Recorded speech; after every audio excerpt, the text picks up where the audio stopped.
Hi, good morning, one and all.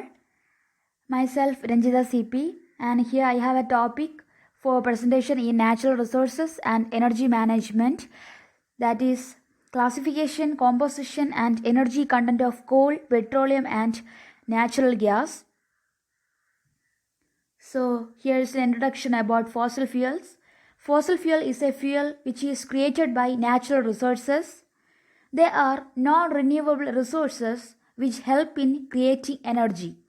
They include coal, petroleum goods like gasoline and oil plus natural gas. And various countries are increasing their use of fossil fuels gradually. So, friends, the fossil fuels we know, these are mainly created by certain natural resources.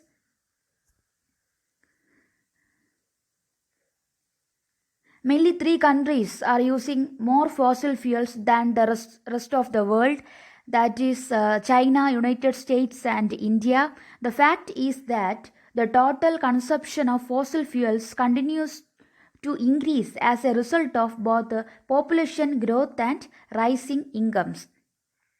And the next point, I have said that it is the type of non-renewable resource because they take millions of years to form and they are depleting much faster than new ones are generated.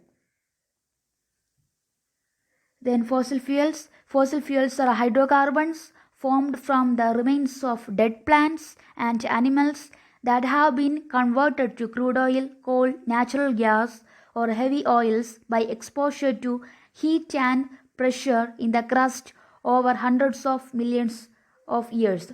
So, this point is mainly explaining about how these fossil fuels are forming and, what are the conditions must be there for the formation of fossil fuels. And these non-renewable fuels supply about 80% of the world's energy, and they provide electricity, heat, and transportation. So some of the applications are also there regarding with fossil fuels. Then major types of fossil fuels. So here I am dealing with the types of fossil fuels, that is coal, petroleum, and the last natural gas. So the first one is coal. Black or brown chunks of sedimentary rock that range from crumbled to relatively hard coal began to form during the Carboniferous period about 300 to 360 million years ago, when the debris from vegetation in swamp forest settled deeper and deeper under layers of mud. So, what is meant by coal? Coal is a type of black or brown chunks of sedimentary rock. So that is ranging from crumbled to relatively hard core. Crumbles means we can press or crush that coal into a compact mass, and we know some of the coal is there which is very hard in nature, and it is saying that these coal began to form during the Carboniferous period about 300 to 360 million years ago. Here the term Carboniferous means that indicates a period of time of rich deposits of coal. And this coal can be mined via surface or underground ways, that is coal can be extracted from the earth either by surface mining or by underground mining. And certain categories of coals are there, that is anthracite coal, bituminous coal, subbituminous, and lignite, depending on its carbon content. So based on the carbon content of coal, we can classify the coal into mainly four types: anthracite, bituminous, subbituminous, and lignite. And next is some of the stages of coal formation, and it is mainly referred to as the compression and carbonization process.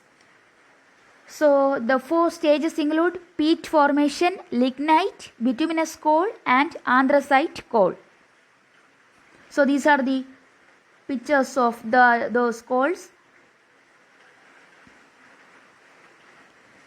So the first coal we are going to discuss is peat. Peat, we are heard about peat. That is its other name is turf. Is an accumulation of decayed vegetation or organic matter. Peat is unique to natural areas are called peatlands, bogs, moors or muskeggs. So these areas are some of the unique areas of peat. Then sphagnum moss, also called peat moss, is one of the most common component in peat. So sphagnum moss is the most main component in peat. Soils consisting of peat are known as histosols.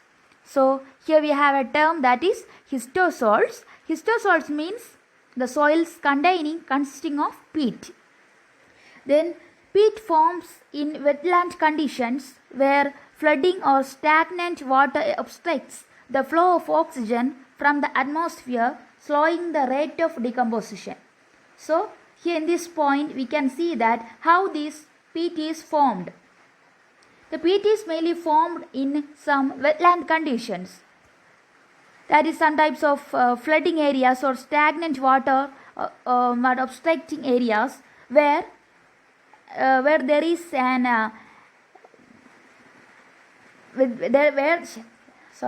where there is an rate of slow rate of decomposition is taking place there. That is, the oxygen content is less there.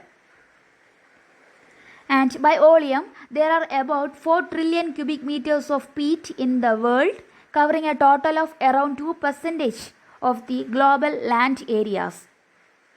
So it is the total account of this peat, that is about 4 trillion cubic meters of peats are in the world, and which is covering a total of around 2% of global land areas. And the next is some types of peats are there: fibric peat, hemic peat, sapric peat and phragmites peat.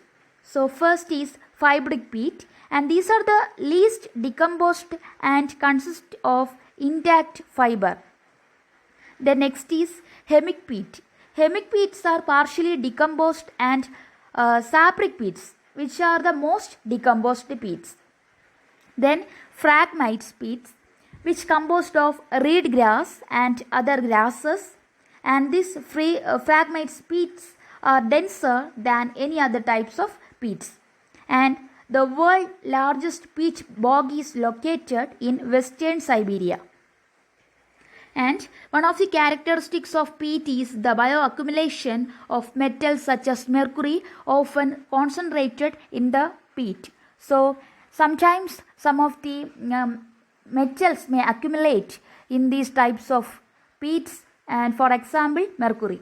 Peat is used in water filtration, such as for the treatment of septic tank effluent and for urban runoff. So some of the applications are there for peat, which include the water filtration and treatment of septic tank effluent.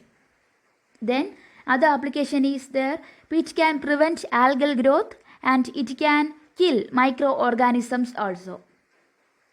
And other property of peat is it can retain moisture in the soil, and it can also prevent the excess of water from killing roots when it is wet. So here is the picture of peat.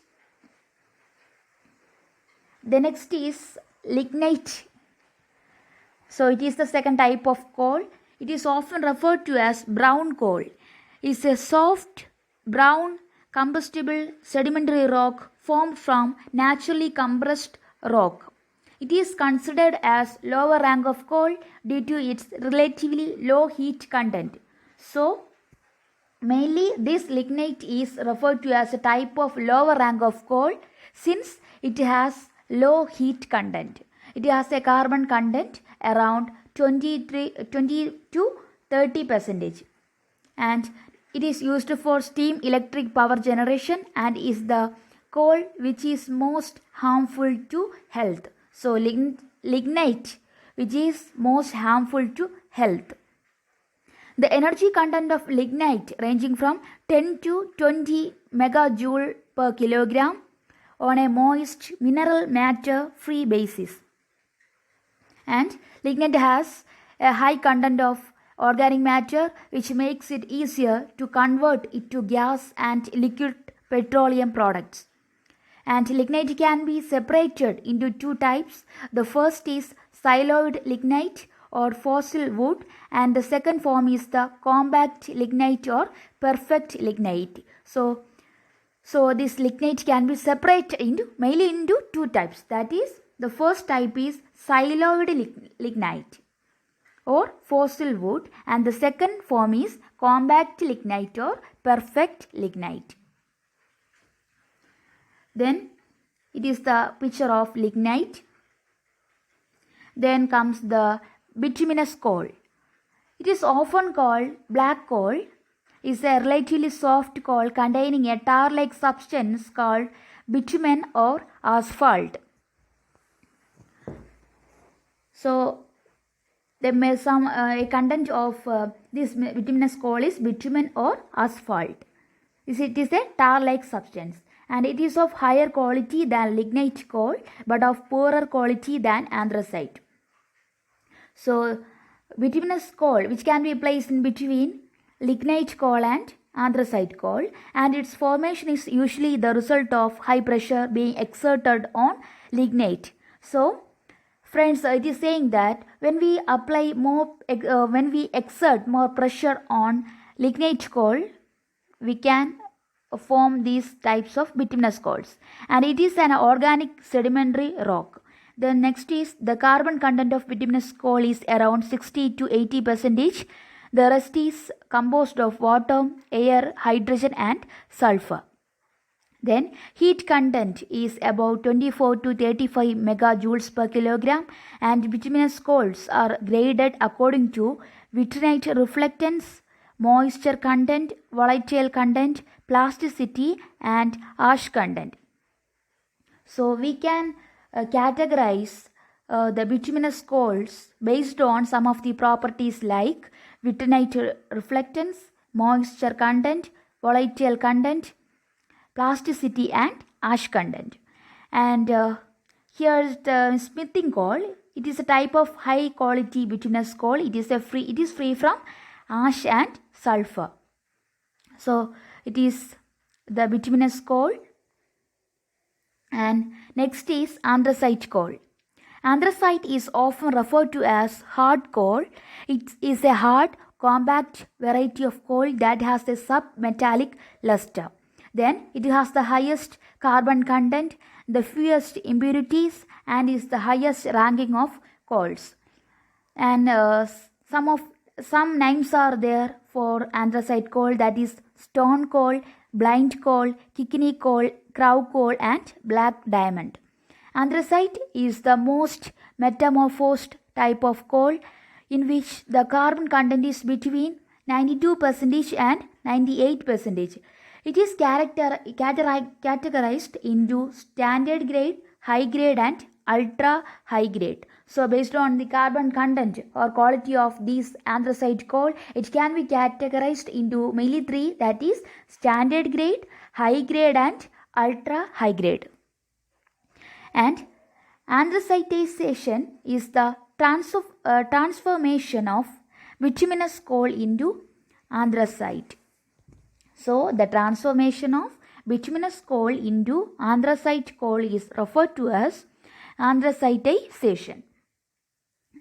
It is used as a domestic fuel in either hand-fired stoves or automatic stokes furnaces. So it is the application of these anthracite coals which can be either used in hand-fired stoves or can be used in automatic stokes furnaces. They are the purest forms of coal, having the highest degree of qualification, the highest carbon count and energy content, and the fewest impurities. So these are the major properties of this anthracite coal.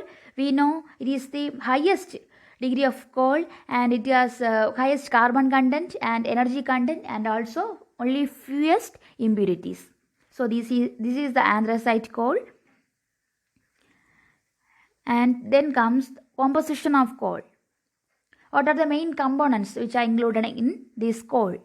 The composition of coal is reported either as a proximate analysis or by ultimate analysis. So when we do some type of proximate analysis, we can conclude that certain certain ashes, fixed carbon, volatile matter, moisture are included in this coal. And based on ultimate analysis, we can find certain ashes, carbon, hydrogen, nitrogen, oxygen, sulfur from this coal. And other components include silicon dioxide, aluminum trioxide, ferrous trioxide, calcium oxide, magnesium oxide, titanium dioxide, sodium oxide, and potassium oxide and sulfur trioxide.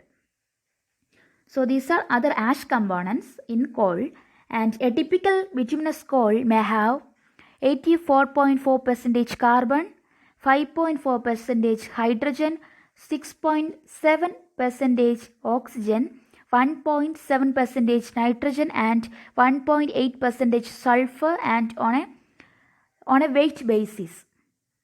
So this is the main composition of coal. Then there comes the energy content of coal. Coal releases thermal energy or heat when it is burned along with carbon and ash. So we know when coal is burned, certain thermal energy or heat energy is released along with some carbon particles and ash. The stored energy potential within coal is described as the calorific value, heating value, or heat content. So friends, we have heard about the term calorific value. So calorific value means the stored energy potential within a coal. Then this energy is measured. This calorific value of coal is measured mainly in British thermal unit or BTU or millijoule per kilogram or mj per kilogram. Okay.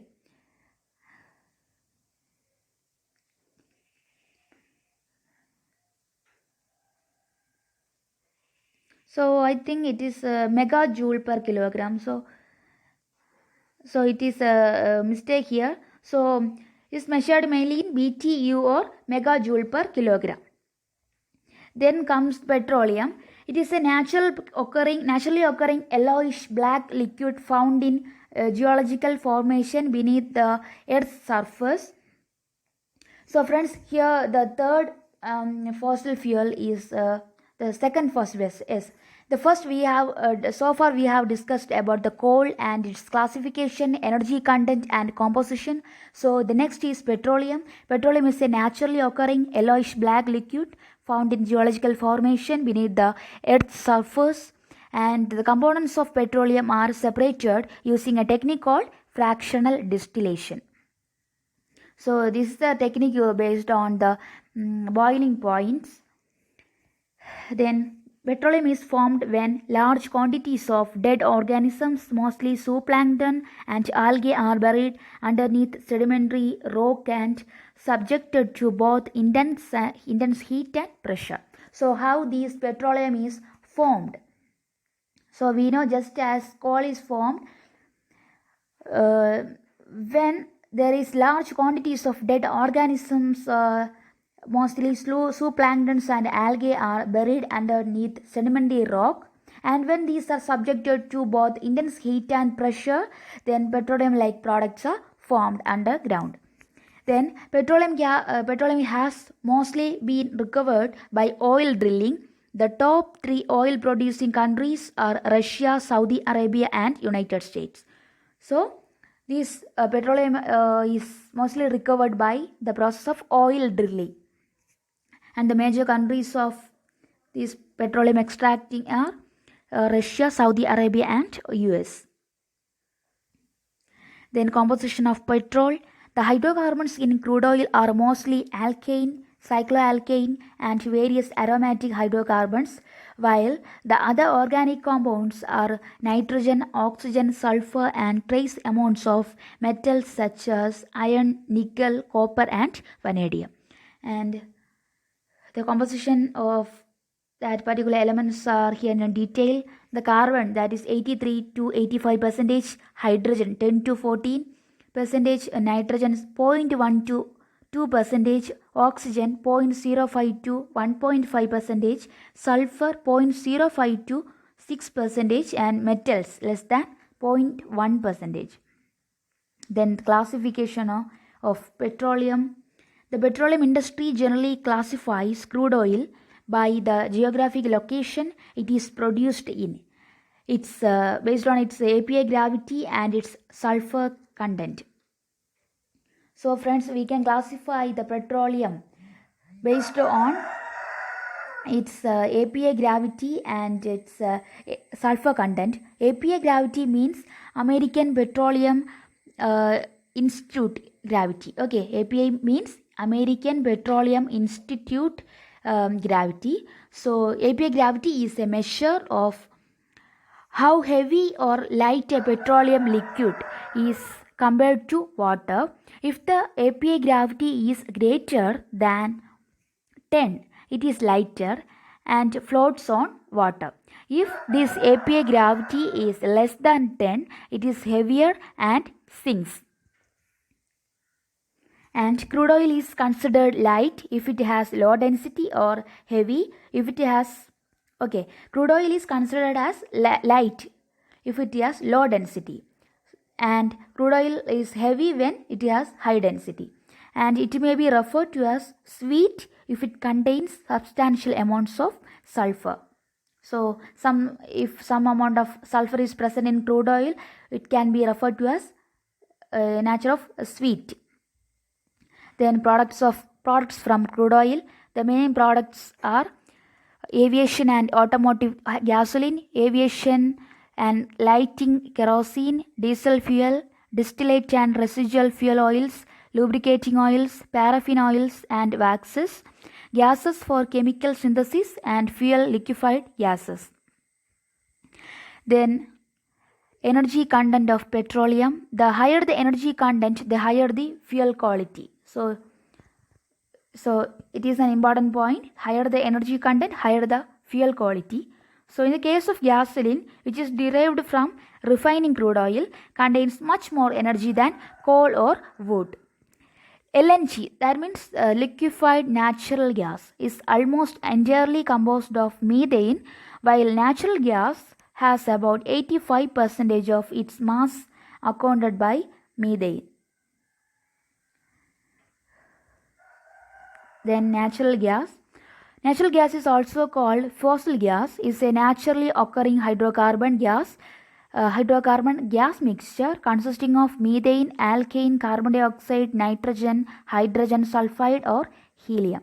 And natural gas is a non-renewable hydrocarbon used as a source of energy for heating, cooking, and electricity generation. And certain technology like GTL technology, that means gas to liquid technology, it can convert natural gas into liquid products such as gasoline, diesel, or jet fuel. And natural gas can be associated or non-associated. Associated means these can be found in oil fields, and non-associated means it can be isolated in natural gas fields, and this also can be found in coal beds.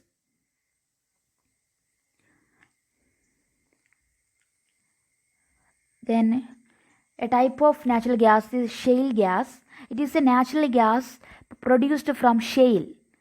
Shale means fine-grained sedimentary rocks, and it is found trapped within shale formations. This shale gas is found trapped within shale formations. Then comes biogas. When methane-rich gases are produced by the anaerobic decay of organic matter, these are referred to as biogas or natural biogas. And some of the sources of biogas include swamps, marshes, and landfills. Then composition of natural gas. The largest component of natural gas is methane. Natural gas also contain smaller amounts of natural gas liquids and non-hydrocarbon gases such as carbon dioxide and water vapor. Then uses of fossil fuels. Around 45% of electricity is generated worldwide through coal. Byproducts of oil is used to produce chemicals, plastics, lubricants, tars, waxes and medicines. So we know a lot of byproducts are there. So these all can be used to produce certain chemicals, plastics, tars, waxes, lubricants and medicines. Then coal is also used to make dyes, aspirins, soap, fibers and plastics. Then natural gas is used in air conditioning, cooking appliances like fuel stoves and heating water and heating home. Then advantages of fossil fuels. Fossil fuels can generate large amount of electricity at a single location and they can be found very easily. It is cost effective and transportation of oil and gases can be done easily through pipelines. So in some of the states we know the government has initiated some schemes of pipeline so that the people can access the fuel through that pipelines. Then they have become safer over time. And then some of disadvantages are there of regarding fossil fuels. They are non-renewable resources. Once used, they cannot be replaced. The combustion of fossil fuels makes the environment more acidic. Harvesting of fossil fuels also cause fatal diseases among the people. For example, the coal miners often suffer from black lung disease. Then fossil fuels emit carbon dioxide when burned, which is a major greenhouse gas and the primary source of pollution and contributing to global warming.